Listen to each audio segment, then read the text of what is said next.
Il est, dans la vie des peuples, des heures où le destin s'arrête pour choisir son chemin. L'Algérie vit parmi vous ces heures-là.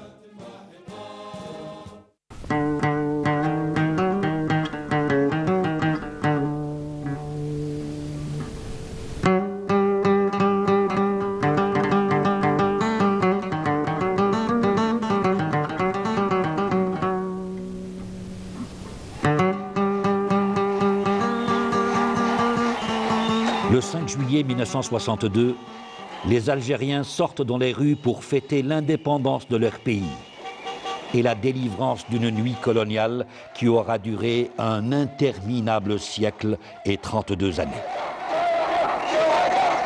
Tout au long de sa présence sur la terre d'Algérie, l'occupant français a fait subir au peuple algérien les pires exactions et spoliations que l'histoire ait connues.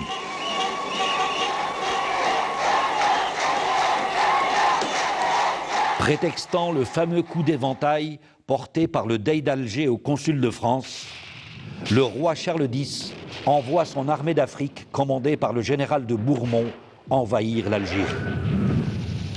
Le débarquement a lieu à Sidi Fradj, près d'Alger, le 14 juin 1830. Alger est prise le 5 juillet. Commence alors une véritable entreprise d'extermination des Algériens. Malgré une résistance farouche aux soldats français, massacres, enfumades et tueries sauvages ramènent la population de 3 millions d'Algériens à un peu plus de 2 millions quelques années plus tard. Pas loin du tiers de la population algérienne est décimée. Des milliers d'Algériens prennent le chemin de l'exil vers le Maroc, la Tunisie, la Syrie et la Palestine. Ils refusent de vivre sous la domination chrétienne.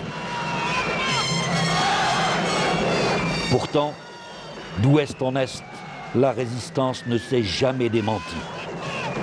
L'émir Abdelkader, Ahmed Bey, Cheikh Al-Mokrani, Cheikh Al-Haddad, la confrérie Al-Rahmaniya, les Ouled Sidi Chir et les Bani Chougran mènent le combat contre l'occupant.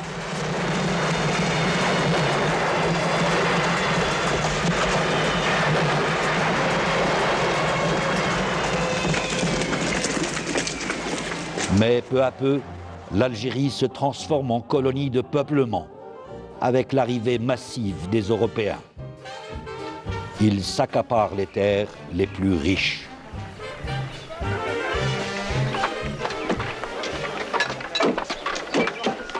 C'est au début du XXe siècle que les Algériens sentent la nécessité de s'organiser politiquement pour faire valoir leurs droits. Beaucoup d'entre eux sont enrôlés et envoyés par le gouvernement français sur le front de la Première Guerre mondiale. C'est de la chair à canon bon marché. Certains rescapés, à Skikda, alors appelé Philippeville, des milliers de paysans encadrés par des combattants de l'ALN, armée de libération nationale, attaquent la ville et ses environs. Les patrouilles de l'armée sont systématiquement accompagnées par des services de renseignement qui constituent des fichiers sur la population.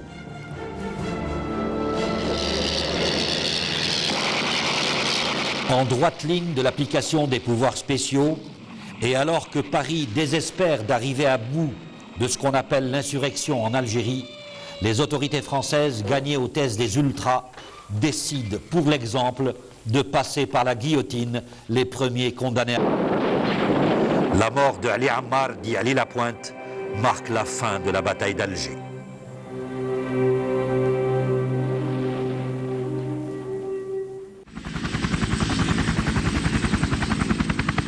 La guerre en est à sa 4e année. Les représailles de l'armée française après les actions de l'ALN font de plus en plus de victimes parmi les civils algériens, poussent près de 200 000 Algériens à se réfugier en Tunisie et au Maroc. Des masures, des gourbis, parfois même des grottes abritent les réfugiés algériens. Certains s'entassent avec leurs familles dans des tentes militaires de l'aide internationale.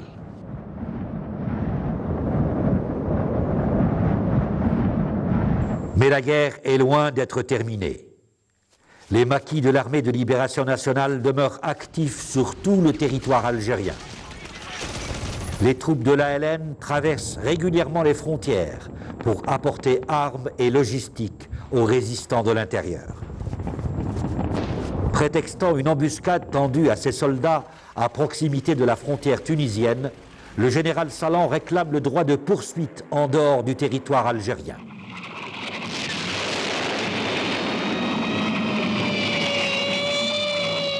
Le 8 février, l'aviation française bombarde un village tunisien, Saryat Sidi Youssef, faisant 75 morts et 150 blessés.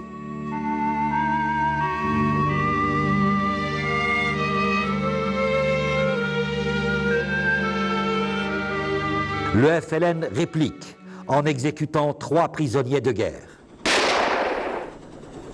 La Tunisie, quant à elle, proteste et porte l'affaire devant l'ONU pour agression.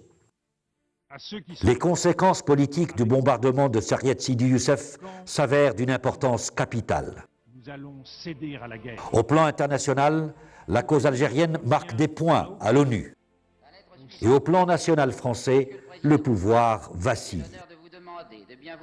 Accusé d'avoir affaibli la position française à l'ONU, le gouvernement Félix Gaillard tombe le 15 avril.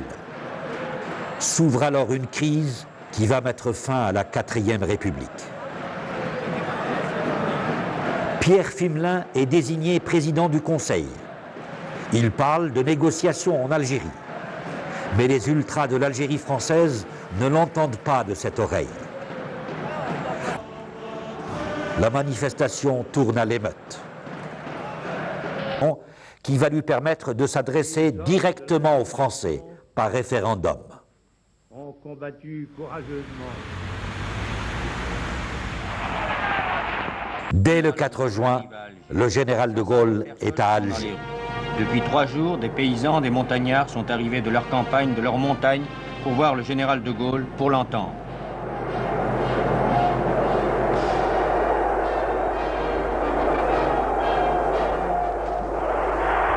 J'ai compris.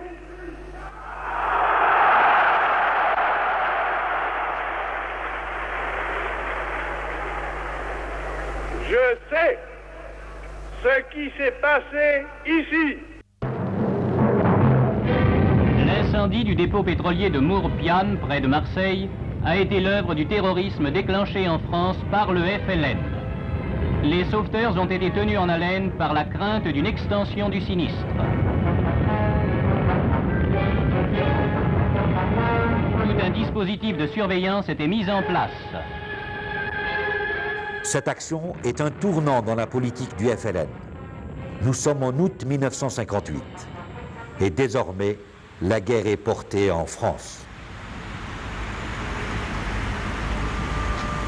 Le 19 septembre 1958, le CCE, l'instance exécutive du FLN, se transforme en gouvernement provisoire de la République algérienne, le GPRA. Son siège est à Tunis et son président Farhat Abbas. Des émissaires sillonnent le monde. Ils obtiennent la reconnaissance du GPRA par de nombreuses capitales, ce qui n'est pas du goût de De Gaulle. Fort de son triomphe au référendum entérinant les institutions de la Ve République française, De Gaulle annonce des mesures destinées à favoriser l'émergence d'une 3e force en Algérie, indépendante du FLN et des ultras de la colonisation. Algérienne, Algérien, je suis venu ici pour vous l'annoncer, que les conditions de vie de chacune et de chacun s'améliorent de jour en jour. Vive la République, vive l'Algérie et la France! En octobre, à Constantine, le général de Gaulle annonce une série de mesures socio-économiques pour améliorer la situation en Algérie. Logement, instruction, emploi. Tout cela financé par l'argent du pétrole. C'est le plan de Constantine. Le 23 octobre, Après l'annonce du plan de Constantine, De Gaulle dévoile ses cartes lors d'une conférence de presse. Il demande à l'ALN de déposer les armes. C'est la paix des braves. Sans embarras. Que pour la Militaire. Il est essentiellement politique et la négociation doit porter sur l'ensemble des problèmes en Algérie.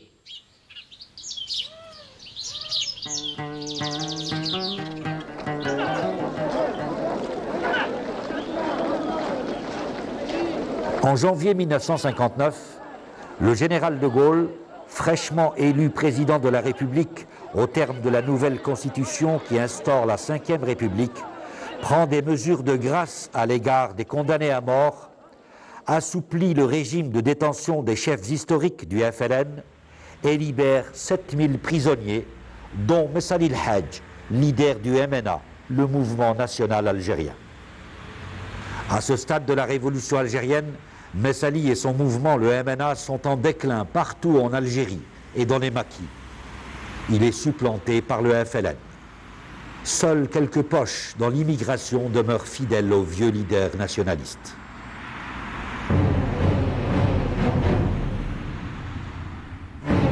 Dès son installation, le général Chal renforce les barrages frontaliers avec la Tunisie et le Maroc pour mieux isoler les combattants algériens.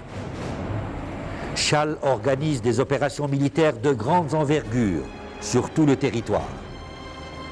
L'opération Courroie vise l'Algérois et l'Ouarsenis. L'opération Étincelle, les monts du Hodna, et les opérations Jumelles et Pierres Précieuses, la Kabylie et l'Est du pays. Les opérations militaires du général Chal, tel un rouleau compresseur, exercent une pression insoutenable sur les maquis. L'acheminement des armes à partir de l'extérieur se raréfie. L'ambiance est à la suspicion dans les rangs des combattants, notamment à la Wilaya 3, à la suite de l'intox appelé bleuite, venu des services de l'armée française. Des intellectuels suspectés de double jeu sont exécutés. Coup sur coup, l'ALN perd 3 de ses colonels responsables de wilayas historiques. En mars 1959, Amirouche et Silhawest meurent au combat sur le chemin qui devait les mener en Tunisie. Le colonel Bougara, chef de la wilaya 4, tombe à son tour au mois de mai. Tout cela dans un contexte où les chefs militaires de l'intérieur ont le sentiment que le GPRA ne fait pas l'effort nécessaire pour leur venir en aide.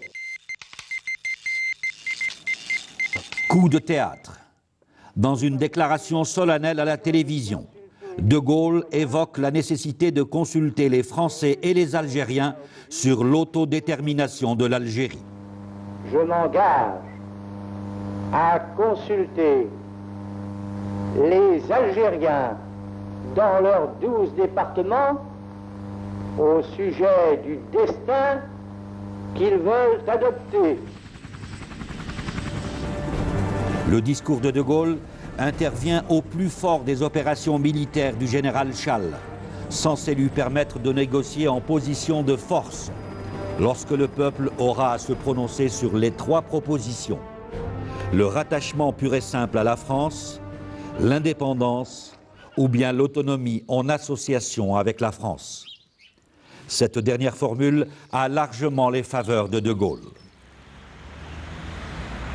Réagissant vivement, les partisans de l'Algérie française et avec eux l'ancien président du Conseil, Georges Bidault, affichent leur opposition à la démarche de Gaulle. L'Algérie est française depuis 1830. Je pense qu'elle le restera et qu'elle doit le rester. Alors je ne suis pas d'accord avec le gouvernement parce que j'étais d'accord avec ce qu'il nous disait il y a peu de jours et pas avec ce qu'il nous dit aujourd'hui. Le gouvernement provisoire algérien, le GPRA, fait savoir qu'il admet le principe de l'autodétermination, tout en déclarant que la lutte continue jusqu'à l'indépendance.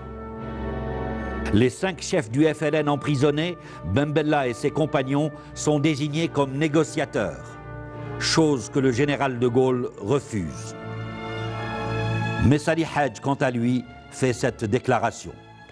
On ne peut que se réjouir de cette importante déclaration qui répond nettement aux aspirations de notre peuple, qui décidera lui-même de son destin.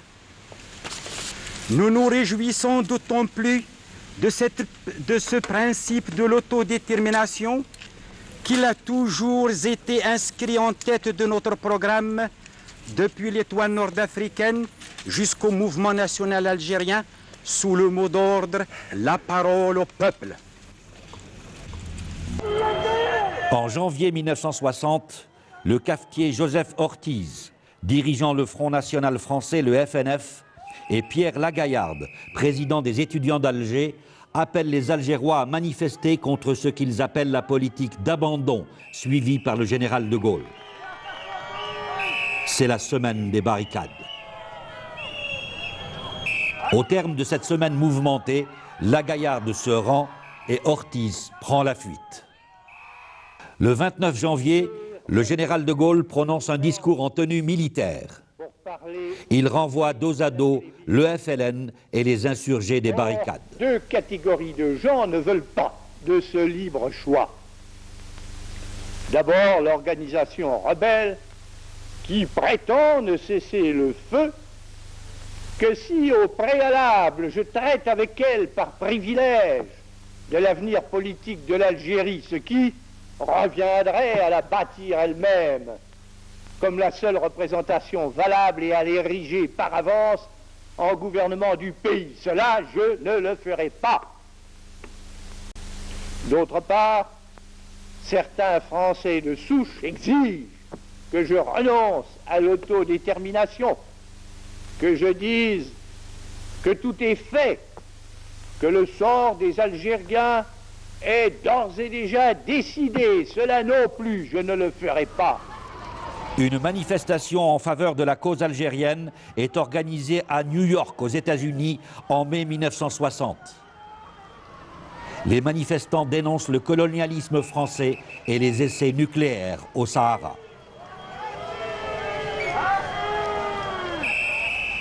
L'opinion française elle-même est interpellée.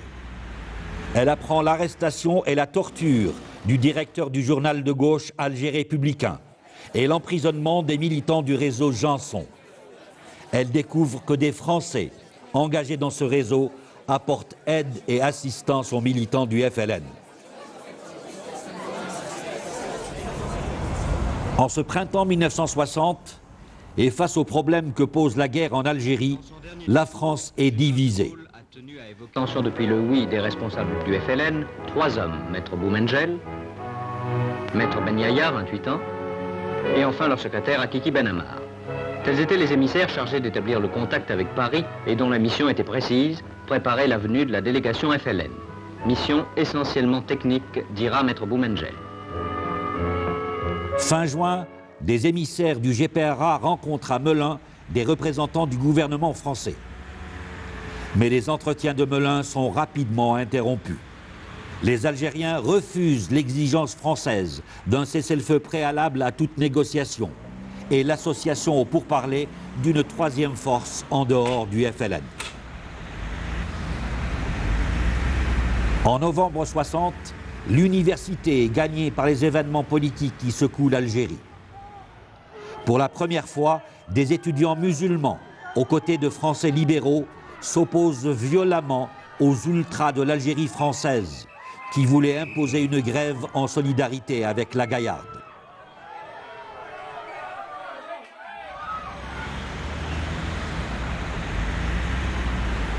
La société pied-noire est tiraillée par des questionnements et des perspectives inédites depuis l'arrivée des colons français en Algérie. En effet, le 1er novembre 1954 a radicalement changé la donne et la situation a beaucoup évolué. Le père Scotto l'exprime publiquement. Alors que pour un musulman, la terre et la patrie, si vous voulez, se confondent dans ce mot Algérie, alors que pour un métropolitain, la terre et la patrie se confondent dans ce pays qu'est la France, pour le pied noir, il y a écartèlement. La terre, c'est la terre algérienne, la patrie, c'est la patrie française. Le problème est délicat. Et je ne sais pas si on en a pris suffisamment conscience. Il est normal que ces gens se sentent écartelés et qu'ils se posent la question, que va-t-on devenir? Je crois que si on était capable d'y répondre loyalement et franchement, ils seraient bien capables, eux aussi, de comprendre à la fois ce que sont leurs droits essentiels et aussi les renoncements nécessaires auxquels il faut qu'ils consentent tout de même. Alors que De Gaulle évoque l'idée d'une Algérie algérienne, des manifestations se multiplient dans plusieurs villes d'Algérie. Le 11 décembre, répondant à l'appel du FLN, le peuple algérien descend massivement dans la rue pour manifester en faveur de l'indépendance. Des affrontements ont lieu un peu partout. La police et les milices... À Oran, les incidents de dimanche ont largement débordé sur la journée de lundi. Les bagarres entre musulmans et européens se sont poursuivies, obligeant le service d'ordre à charger à maintes reprises au cœur de la grande cité de l'Ouest algérien et faisant monter encore le chiffre total des victimes de ces jours de colère.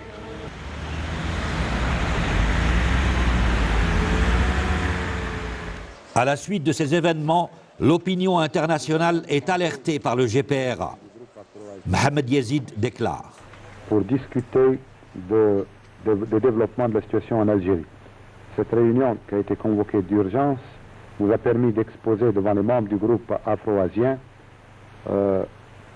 les récents développements de la situation en Algérie, c'est-à-dire les manifestations des masses algériennes en faveur de l'indépendance et du gouvernement provisoire de la République algérienne et autour de notre drapeau national, manifestations de masse auxquelles l'armée française a répondu en ouvrant le feu et en tuant d'innocentes victimes civiles, femmes, enfants et vieillards, qui manifestaient sans armes et qui n'ont pas attaqué les forces françaises. À la suite de notre exposé, le groupe a décidé d'intervenir pour que le débat sur l'Algérie soit accéléré et que l'Assemblée puisse voter aussitôt que possible sur la résolution du groupe afro-asien demandant un référendum contrôlé et organisé par les Nations Unies. Le 19 décembre, l'Assemblée générale de l'ONU reconnaît le droit de l'Algérie à l'autodétermination et à l'indépendance. Approuvez-vous l'autodétermination de l'Algérie? Telle est la question posée par le vote référendaire du 8 janvier 1961. Le GPRA, qui voulait que le référendum se tienne sous l'égide de l'ONU, appelle à l'abstention. Toutefois, une large majorité des suffrages exprimés en France métropolitaine, un peu moins en Algérie, se prononce pour le oui à l'autodétermination. Ce résultat donne le pouvoir au général de Gaulle de lancer officiellement les négociations avec le FLN. Mais les partisans de l'Algérie française n'ont pas dit leur dernier mot. Début mars, les Algérois découvrent pour la première fois des tracts de l'OAS. Nous nous dresserons tous ensemble, les armes à la main, contre l'abandon de l'Algérie, écrivent les auteurs de ces tracts. C'est la naissance de l'OAS, l'organisation armée secrète, fondée un mois plus tôt à Madrid par le général Salan, Pierre Lagaillarde et Jacques Suzini. Dans la nuit du 21 au 22 avril, les hommes du 1er régiment étranger de parachutistes s'emparent des points névralgiques d'Alger. À la radio, le général... C'est le putsch d'Alger. Vous avez devant vous les généraux Chasles, Jouot et Zeller. Le 13 mai, l'armée française avait fait le serment solennel de garder l'Algérie dans la souveraineté française. Ce serment, nous venons aujourd'hui, au nom de l'armée, vous le renouveler. Jean Morin, le nouveau délégué général du gouvernement à Alger, est retenu en otage par les putschistes. Très vite, De Gaulle réagit. Au nom de la France, j'ordonne que tous les moyens, je dis tous les moyens, soient employés partout pour barrer la route à ces hommes-là en attendant de les réduire. Françaises, Français, aidez-moi. Sidé pour acclamer les 4 hommes qui s'étaient emparés du... Les gendarmes mobiles réoccupaient la délégation générale, abandonnée par les 4 ex-généraux. Un mois après l'échec du putsch d'Alger, c'est le début des négociations à Évian entre le FLN et le gouvernement français. Karim Belkacem dirige la délégation algérienne. Au moment où la délégation du gouvernement provisoire de la République algérienne arrive sur le sol de la Confédération helvétique, elle s'empresse d'adresser au peuple et au gouvernement suisse l'expression de ses remerciements chaleureux. Nous sommes ici pour défendre les droits imprescriptibles d'un peuple qui rejette les structures révolues du colonialisme et entend vivre libre et indépendant. Comme nous avons eu l'occasion de le déclarer, l'Algérie veut accéder à la vie internationale sans complexe, avec le désir sincère de coopérer avec tous les peuples et d'apporter sa modeste contribution au progrès humain. Le 20 mai 1961 s'ouvrent les premières négociations entre la France et le FLN. Le premier jour, les Français tentent de forcer la main au GPRA pour obtenir un cessez-le-feu. Ils décrètent unilatéralement la suspension des opérations offensives et annoncent la libération de plusieurs milliers de prisonniers algériens. Au troisième jour des négociations, les Français exigent la double nationalité pour les Européens.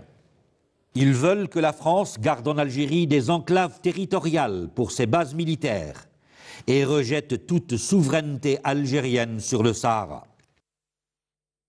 Les négociations s'arrêtent le 13 juin, butant sur la question du Sahara et ses gisements pétroliers et ses bases d'expérimentation militaire.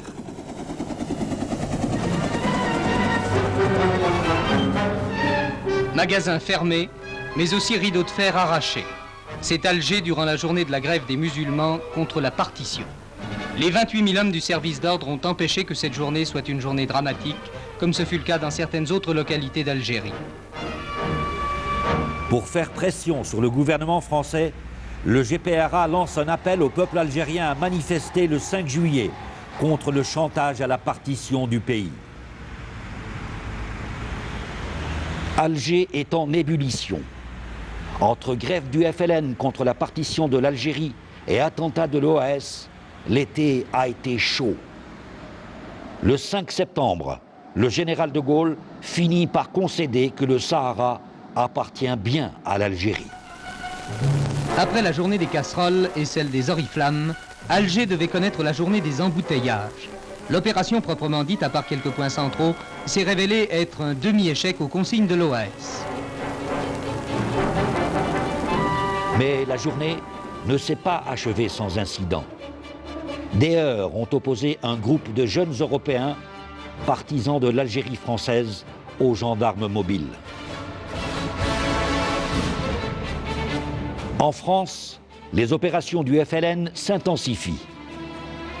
Le préfet de police de Paris, Maurice Papon, institue un couvre-feu pour les Algériens, de 20h à 5h du matin. La Fédération de France du FLN riposte en organisant une manifestation pacifique le 17 octobre. Ce jour-là, la police de Papon a eu la main lourde. Elle tire sans sommation sur les manifestants. Plus de 11 000 Algériens sont arrêtés. Plusieurs dizaines d'entre eux sont carrément jetés dans la Seine.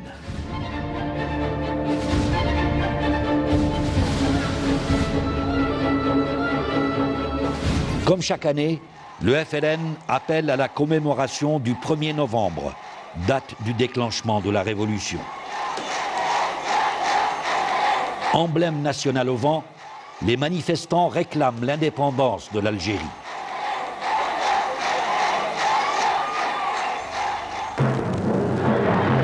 À Paris, en dépit de l'interdiction de toute manifestation sur la voie publique édictée par le gouvernement, certains syndicats et groupements de gauche avaient maintenu leur mot d'ordre de manifestation anti-OAS.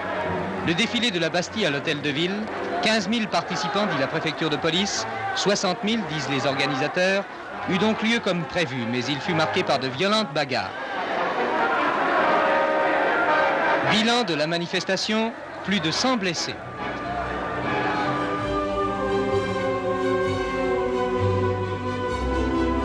En ce début du mois de janvier, l'OAS se radicalise. Elle organise de nombreux attentats, en France même.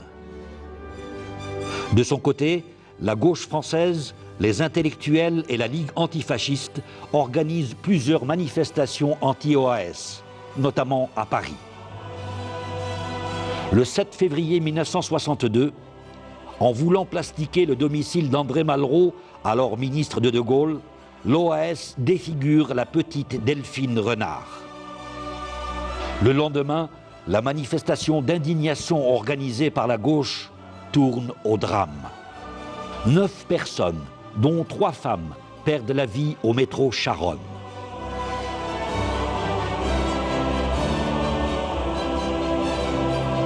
À ces 8 victimes, Paris a fait les funérailles les plus éloquentes. Qui sera suivi par celui des Harkis. D'Alger, d'Oran, de Constantine, de Beaune, du Bled, ils partent. Ils partent, fuyant un pays que les conséquences de la folie de l'OAS rendent momentanément inhabitable. Victimes souvent inconscientes de cette folie qu'ils ont parfois partagée et qui les mène au contraire de ce qu'ils ont passionnément souhaité, ils partent. Rapatriés, expatriés, réfugiés, quel est le terme qui convient? Il y a quelques mois, le départ pour la métropole n'était pour eux qu'un argument dans les discussions. Aujourd'hui, pour tous ceux qui voguent vers Marseille sur ce bateau, c'est une réalité douloureuse, déchirante. Vient alors la politique de la terre brûlée, pratiquée par l'OAS. Des bâtiments publics sont attaqués. La bibliothèque de l'université d'Alger est incendiée. Des milliers d'ouvrages sont détruits par le feu.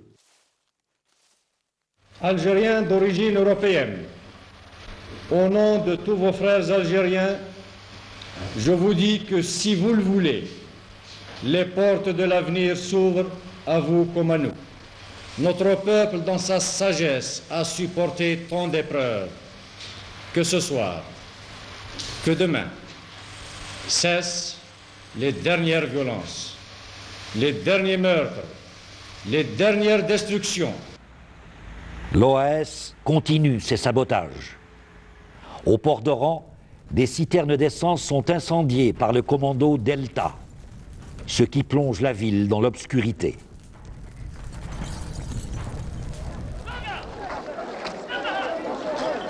Le 1er juillet, c'est au tour des Algériens d'être invités à voter pour l'indépendance. La réponse est sans appel.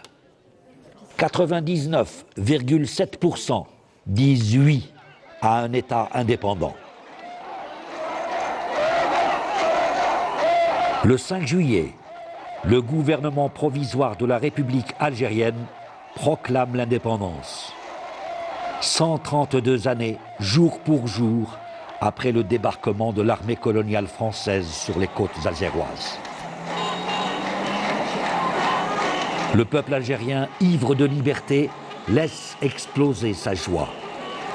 Hommes, femmes, enfants et vieillards, galvanisés par les youyous féminins, défilent, chantent et dansent, jour et nuit, dans toutes les villes du pays, jusqu'à l'épuisement. Drapeau algérien au vent. L'Algérie est des